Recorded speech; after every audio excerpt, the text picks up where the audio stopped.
Hello, and welcome back to another Pen Talk. Thank you very much for tuning in and joining me and hopefully enjoying watching me explore the wide world of pens, and it is a extremely wide world. I enjoy nibs.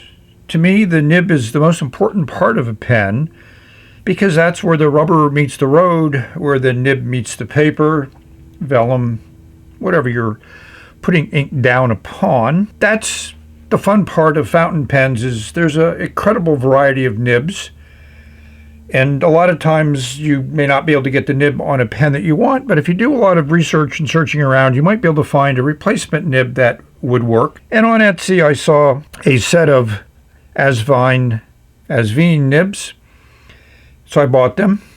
And I also found some Bock nibs that will fit Asvine pens, and so I bought one of those. And I bought mediums on the Asvine nibs and a broad on the Bock. I don't have a number 6 broad Bock nib. So we're going to explore a little bit about swapping out nibs, feeds, nib collars, all of those things that might be of interest to you. And hopefully you'll find it educational, informative, and maybe you'll feel a little bit better about swapping nibs in your pens. So in talking about nibs, the two elephants in the room are Jowo and Bock. And we have two examples here where they've been used in a Franklin Christoph pen and a Keras pen. One of the easy ways to tell them apart is if you flip them over, the feeds are much different. The Jowo feed is this interesting design, very much of a matte black, and the Bock feed is a much different design, and it's also a shiny surface. These are both 1.1 stubs, and they both write differently. I think you can see the way that they're formed, that they lay down a different line. The Bock nib is a little bit sharper, a little bit more crisper line. The edges are not quite as rounded as they are on the Jowo. And generally, Bock doesn't put the designation on the nib, but Keras adds it when they do their laser engraving to customize the nib. And Franklin Christoph added it to their Jowo nib. Jovos are also known for their design work here. So Keras bought a plain nib from Bock, and Franklin Christoph bought a nib with that filigree on it so they could put their Franklin Christoph logo in it.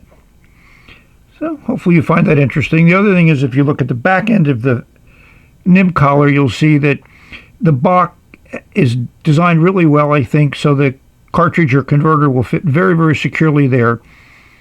The Jowo is not quite as well designed, but you notice they have a slant there, so it's easier to pierce a cartridge if you're into doing cartridges. Both of them work well. And as you can see, the threading and the design of the nib collar is also different between these two. So much for standards. So it's interesting, these nibs that I got. So let's compare the two. Here's the Asvine medium, and here's the Bock broad. There's a slight difference in length. We'll give you those actual measurements.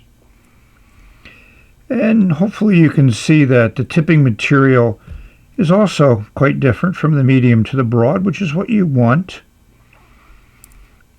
I misspoke. I do have some broad Bock nibs, but none of them are black. The other thing about buying the Bock nib like I did from Asvine is that it comes with this nib assembly, which is keyed, which is what Bock does.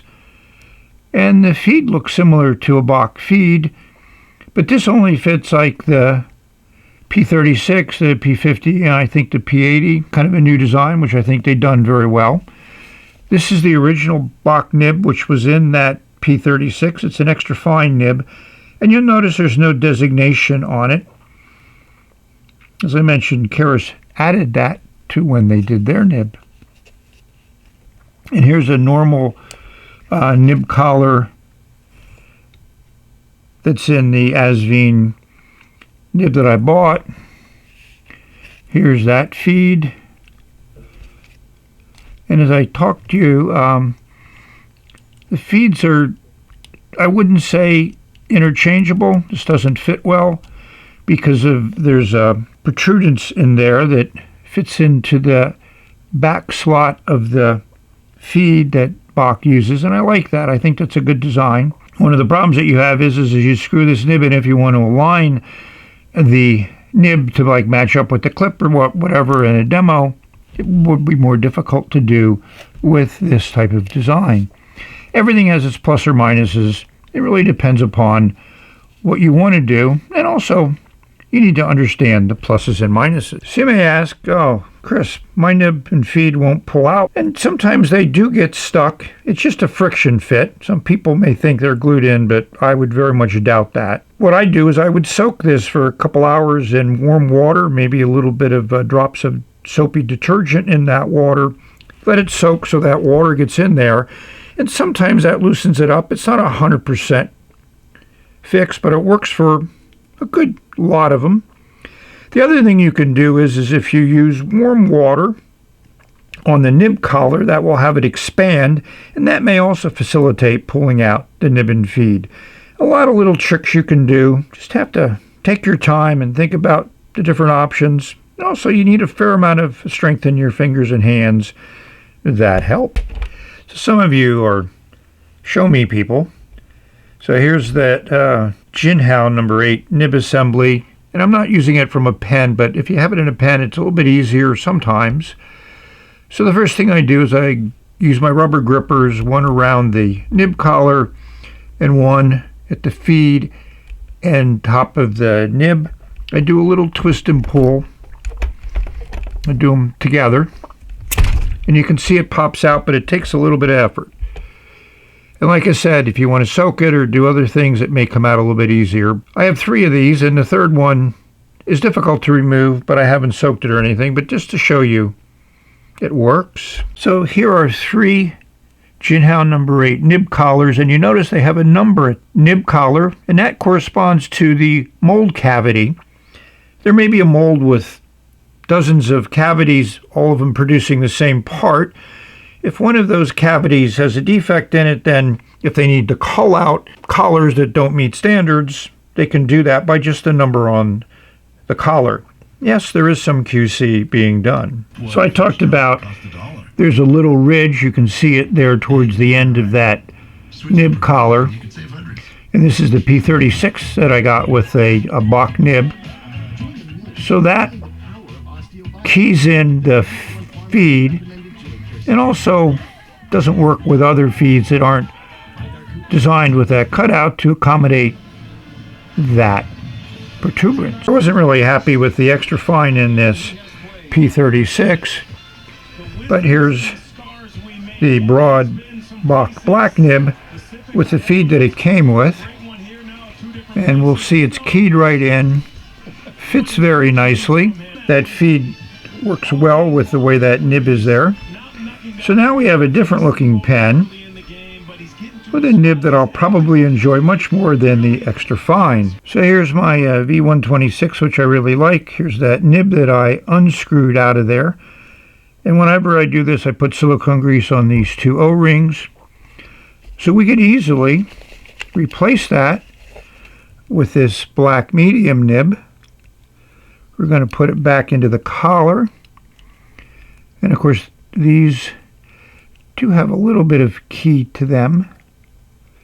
I just turn the collar until the feed fits right in, and it should slide in easily without any extra effort.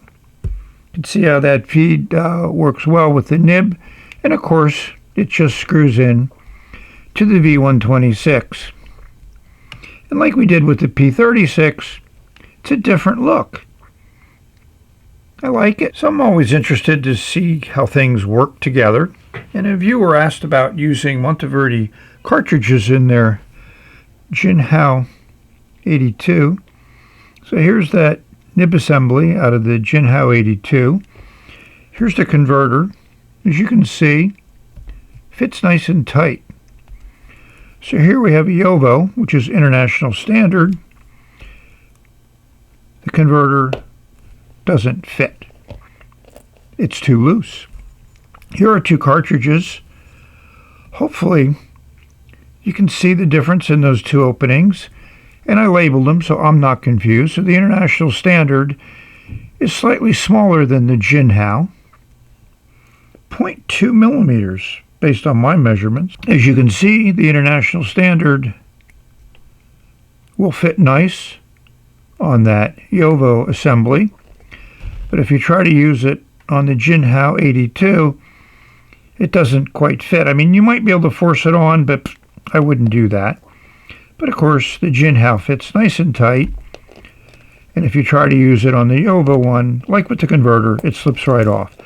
So 0.2 millimeters can be a significant difference. How interchangeable are these Bock assemblies from Asvine?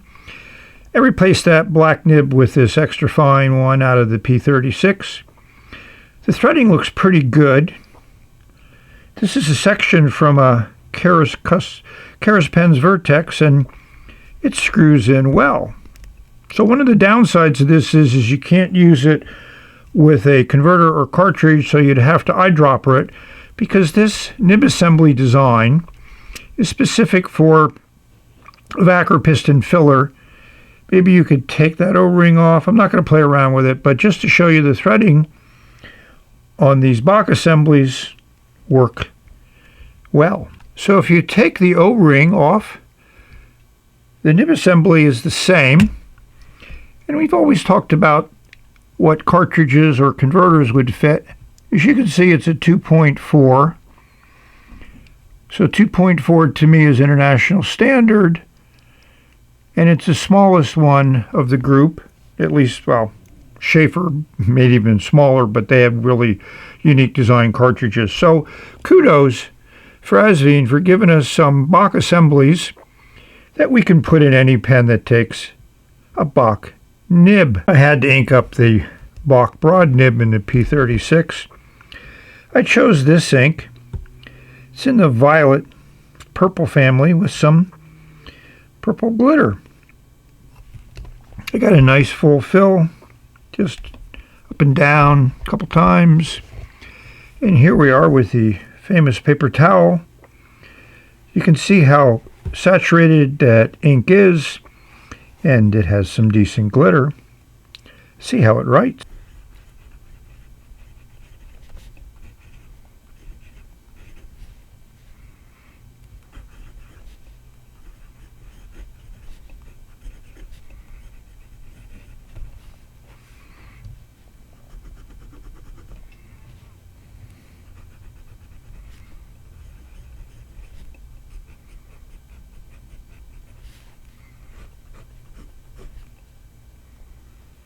So let me just say right off the bat, this is an incredibly smooth nib.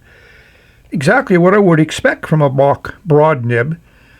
Even though I don't have a black one, the coating doesn't seem to have affected the performance of the nib on paper. It's a wet writer, which is what we would have expected. Really nice color of this ink. Maybe we can check out a little bit of glitter. Hard for me to see in the camera viewfinder, but we'll check it out when I look at the video on the computer. It's, like I said, everything I expected. Very good investment. It wasn't inexpensive, but then buying Bock or Jowo nibs is never a low-cost investment. But considering what it can do to the writing of a pen, it's a worthwhile investment for me. So we've reached the end to this video about nibs, just kind of randomly put together based on a purchase I made from Etsy, an esybuy on Etsy. You know, give it a shout out to esybuy. They definitely have a great selection, good pricing, fast delivery, and Sally and Britton are very easy to communicate with, so therefore they have great customer service. So it's a promotion. I do enjoy their products. So with that, we will sign off, and let me know about your nib experiences. How comfortable are you swapping nibs? And what has your experience been?